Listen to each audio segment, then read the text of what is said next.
kelompok 6 akan membahas tentang pasar. Enjoy ya. Ekonomi. Yes. Ekonomi. Go. Ekonomi. Yes, go. Ekonomi Pasti bisa.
Sebelum kita masuk ke materi, kita harus tahu dulu nih pengertian pasar. Apa sih pasar? Kita kan tahu kalau kita ikut ibu kita mau belanja ke pasar, tahu ngeliat oh itu pasar.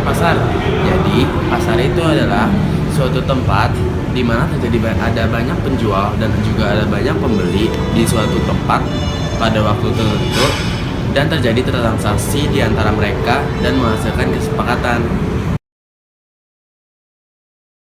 Pasar itu dibagi menjadi dua. Yang pertama itu adalah persaingan pasar sempurna, dan yang kedua itu adalah persaingan pasar tidak sempurna. Persaingan pasar tidak sempurna itu dibagi menjadi empat. Yang pertama adalah persaingan monopolistik, yang kedua adalah oligopoli, yang ketiga adalah duopoli, dan yang keempat adalah monopoli. Nah, sekarang kita lanjut ke pasar persaingan monopolistik.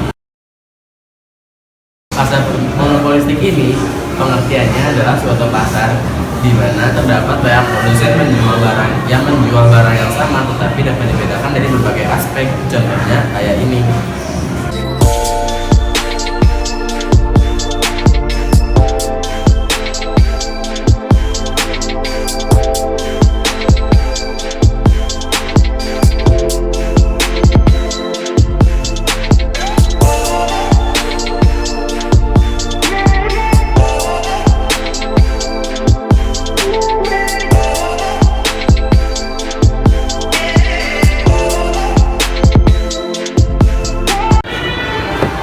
Dik, Kenapa? ini rencananya kan gue mau beliin hadiah tuh buat cewek gue. Rencananya gue mau beli kosmetik buat dia. Cuman kosmetik menurut apa yang bagus ya? Kalau menurut gue sih yang bagus tuh yang warna apa nih, skin food. Soalnya produk-produknya itu bagus. Pas waktu gue beli buat emak gue itu, emak gue juga suka dan katanya gampang dihapus juga, jadi nggak nimbulin masalah apa-apa di mukanya. Serius? Iya, serius. Bagusnya yang kayak gini ya. Ini mereka udah terkenal terus terpercaya gitu. Oh, terkenal yang percaya aja kan, tapi belum kualitasnya belum terbukti. Makanya beli yang itu aja sih, skin food. Udah kembali yang kayak gini. Udah bagus soalnya.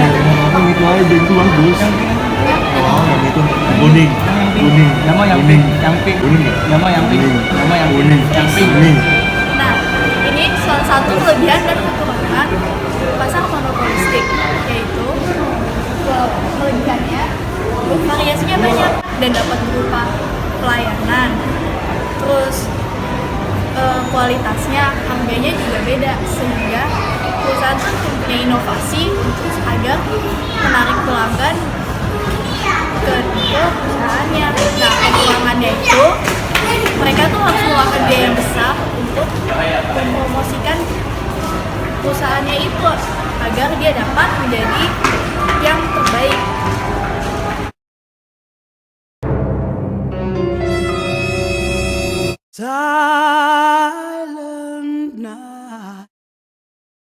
Sekarang kita masuk ke pasar oligopoli.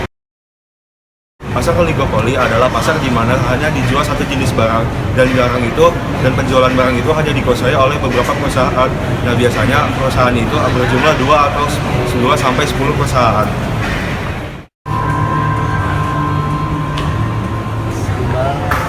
Faiz lagi ngapain? Ini nih lagi main game pesawat-pesawatan, seru banget dah. Oh iya, ini kan gue kayak mau beli HP gitu ya. Gue bingung nih mau beli apa. Tapi kayak Samsung tuh kayak bagus banget ya, fitur-fiturnya tuh kayak, jadi baterainya tuh bisa tahan 25 jam, bayangin. Terus kan biasanya HP itu kan cuma ada kamera belakang sama kamera depan ya. Nah, Iya. ini ada kamera samping nih, bayangin. Terus abis itu ini bisa buat nimpuk orang, Iya. bisa buat manggil maling juga, begitu deh. Ini bener keren banget. Tapi menurut gue bagusan itu deh LG itu. Yang mana? Yang ini. Kalau menurut gue tuh bagusan LG nih yang ini nih. Masa? Iya dong, ini kan tahan nih baterainya bisa 27 jam. Terus Buset. RAM-nya besar, bisa main Dota juga loh di sini. Anjir. Keren woy. Jadi tuh yang bagus tuh bukan Samsung, tapi LG. Samsung bagus loh. Dia bisa edit Enggak. orang tahan lama berarti dia. Ketahanan ini 27 jam. Nah, risiko berdua dengan iPhone tau gak sih? Udah, lanjut ke materi yang selanjutnya. Jadi, ini saya mau menjelaskan tentang ciri-ciri pasar oligo. Oke, dimana-mana bagusan iPhone ya.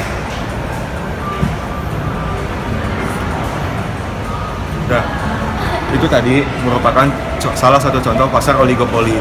Nah, ciri-ciri dari pasar oligopoli itu, yang pertama, banyak pembeli yang datang ke pasar. Banyak pembeli yang membeli produknya di pasar. Lalu yang kedua, terdapat hanya beberapa penjual yang menjual produk yang sama.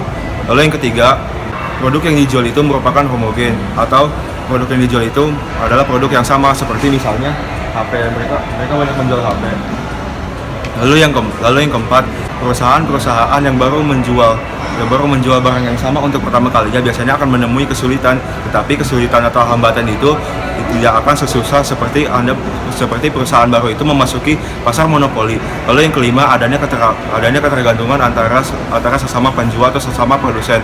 Nah, maksudnya itu jika salah satu produsen menurunkan harga jualnya, maka yang lain juga akan menurunkan harga jualnya untuk meningkatkan persaingan.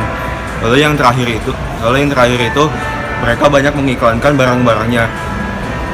Nah, maksud di sini itu mereka mengiklankan atau mempromosikan barang-barang jualan mereka, yaitu misalnya handphone seperti ini. Itu untuk menarik minat para pembeli yang untuk datang dan membeli produk-produk mereka ini. Oi, Faiz, apa kabar Im? Halo, ngapain? BTW tadi gua mau pulang sih, tapi tadi habis ini belajar ekonomi. Gua tadi belajar tentang pasar monopoli. Tapi gua belum ngerti deh, apa sih itu pasar monopoli? Jadi gini ya, sebenarnya jadi pasar monopoli itu suatu bentuk pasar di mana cuma ada satu perusahaan tapi banyak pembelinya. Terus produk dari perusahaan itu nggak punya barang substitusi atau barang pengganti yang dekat gitu. Jadi kayak bersifat homogen gitu lah ya. Kalau misalnya ciri-ciri pasar monopoli itu gimana sih? Nah, jadi ciri-ciri pasar monopoli itu tadi udah gue sebutin kan. Yang pertama hanya ada satu penjual yang besar. Terus yang kedua banyak pembeli yang beli ke perusahaan itu. Yang ketiga barang yang diproduksi sama perusahaan itu tidak mempunyai barang pengganti yang cukup dekat. Terus yang keempat, adanya hambatan bagi perusahaan-perusahaan lain untuk masuk ke dalam pasarnya dia tersebut gitu. Oh gitu. Terus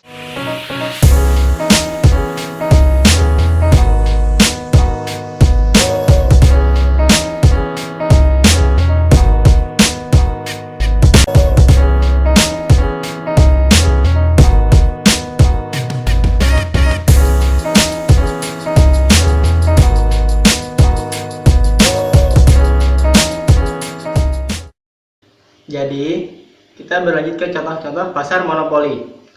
Pasar monopoli contoh-contohnya ada PT Kereta Api Indonesia, PT PLN, terus ada PT PAM, lalu juga ada PT Pos Indonesia. Halo, ini nih contoh pasar sempurnanya. Ayo sini masuk.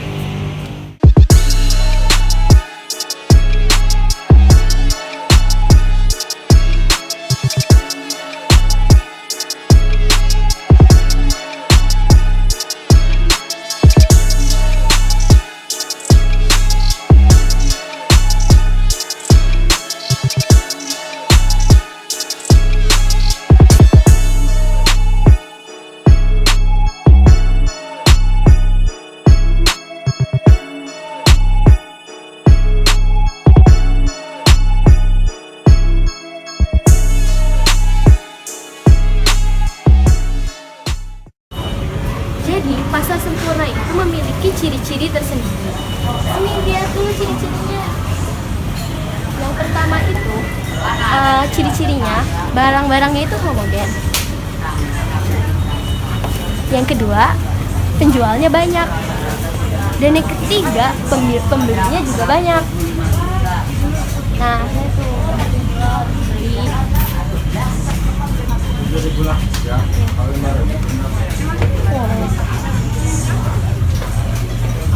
Ciri-ciri yang lain, kita mengetahui keadaan pasar dengan baik. Yang kelima, kita bisa mudah untuk masuk dan keluar pada persaingan pasar.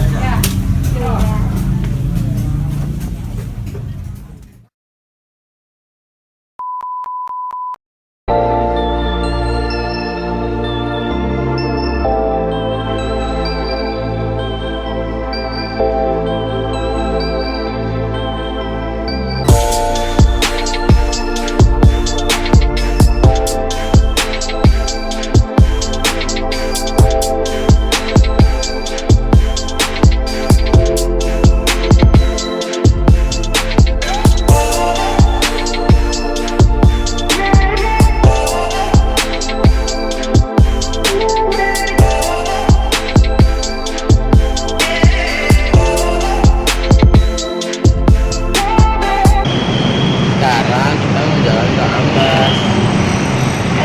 Dari makan. High school life.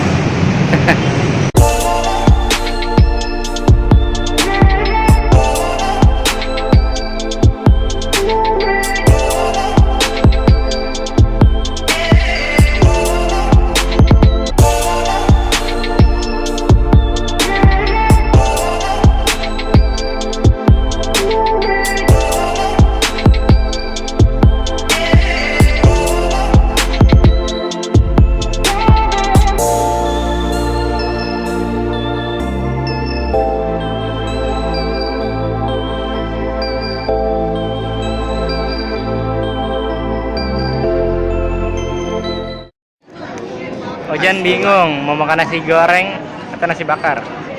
Bakal nggak ada loh. Nah, gue nggak mau ini lagi nih. Peach mana nih? Gue nggak suka peach. Ada yang teh manis nggak? Aku deh. Lu dua. Lu minumnya dulu nih.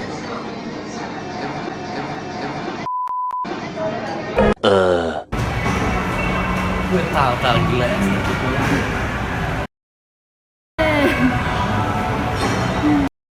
Saya Fesben Noval. Nama saya Fauzar Raffi Widianto. Nama saya Fidika Samekro.